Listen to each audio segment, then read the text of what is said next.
Back now at 7:40 with Matt's exclusive interview with Bobby Brown, his first since the death of his ex-wife Whitney Houston.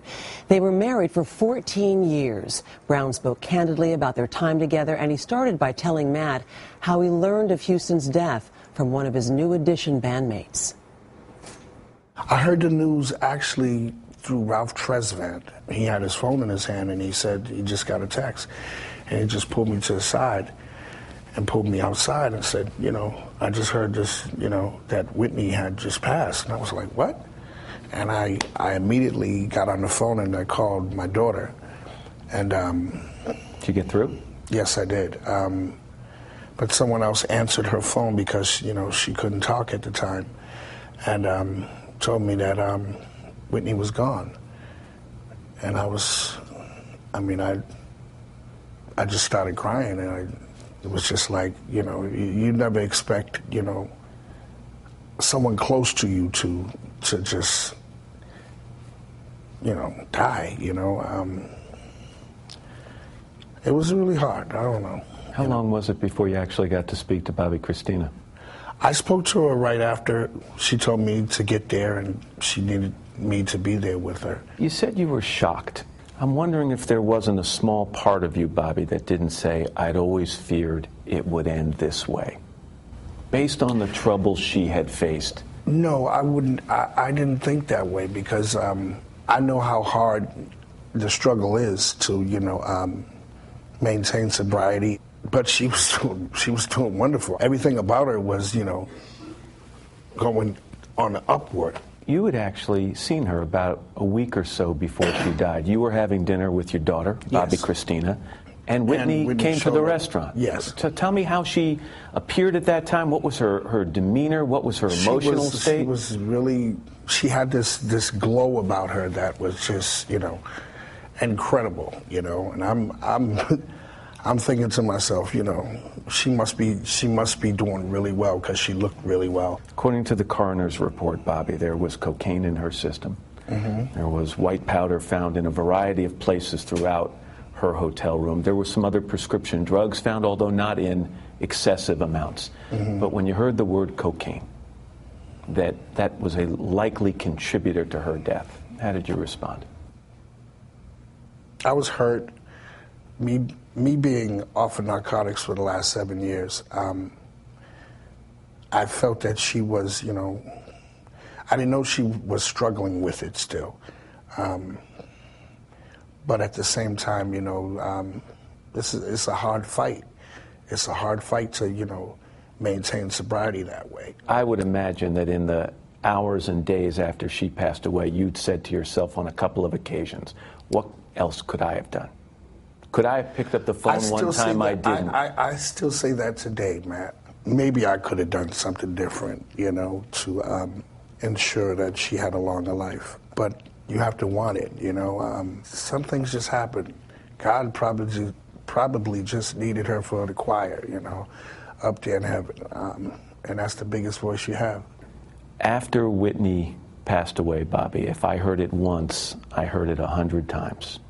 And I know you heard it too. Fans, people who say they were close to Whitney, say her life went downhill when she met Bobby Brown. How do you respond to it? And how does it make you feel when you hear it?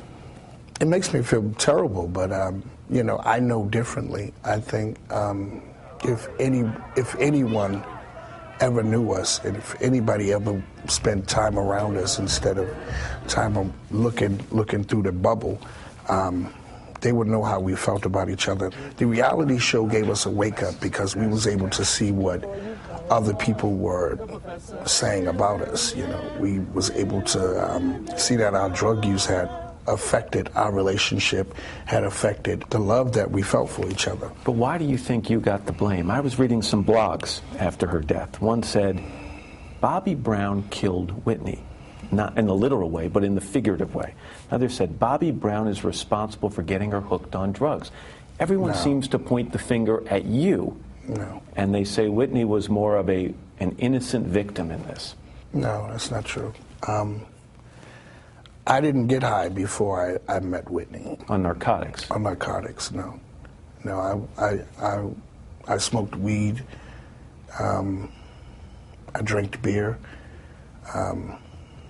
But no, I wasn't the one that got Whitney on drugs. So this was a part of her life before, way before you me, and she yes. got together. Did Way you talk before me. about it? Did you worry about it? Did you? I worried about it when, you know, we first got together until I tried it. And when I tried it, for some reason I have an addictive personality. It's just unexplainable. But no, I wasn't the one that, you know, got her addicted to drugs, or I'm not the reason she's gone. You've said to me point blank, I am not responsible for Whitney getting hooked on drugs. Right. Would it be fair to say that if you didn't harm her in that way, your relationship didn't help her in that way? Our relationship was great. I had 14 beautiful, beautiful years with that woman. And that's not revisionist history. It's not a chance of, after the fact, setting the record straight in Bobby Brown's way. No. I can honestly say that I love that woman with everything that I am. And I believe she loved me the same way. The night she passed away, Bobby, you continued and did your performance in Mississippi. And all the years that you guys had been together, you got up on stage and you said simply, I love you. Mm-hmm.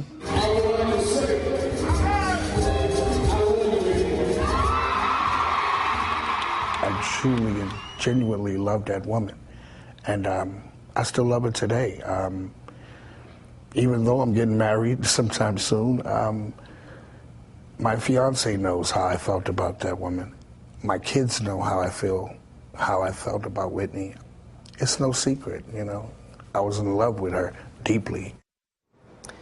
And we'll have more of Matt's exclusive interview tomorrow on Today as Bobby Brown talks about what happened at Houston's funeral and their daughter, Bobby Christina.